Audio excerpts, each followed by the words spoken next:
Nagugas pala dito yung anak ko ng kaserola kasi gusto daw niya kumain ng mais. Meron pala tayong mais dito guys, nabili sa bayan. Bali, 16 ang kilo, kaya bumili na ako. Ilalagay na ng anak ko yung mais kasi hugasan na niya. Ayan, hugasan na niya yung mais.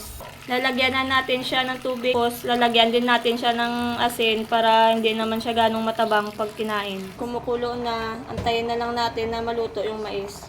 Luto na yung mais natin guys. Tara, kain tayo. Tikman natin kung matamis.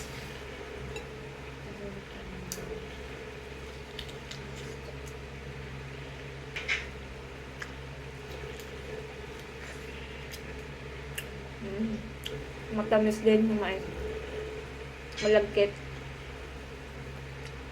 Sarap. Sarap merienda.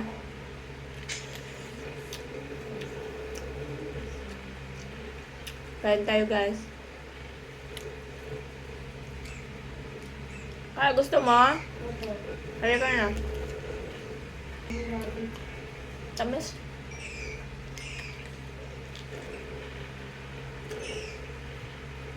Bumili ako nito sa bayan guys kasi ang mura lang din ng kilo, 60. Pag dito kasi sa amin banda, bibili akong mahal na.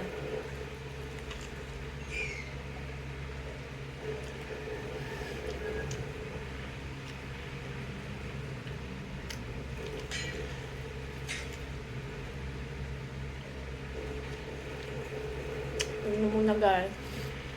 Kain tayo. Salamat sa panonood.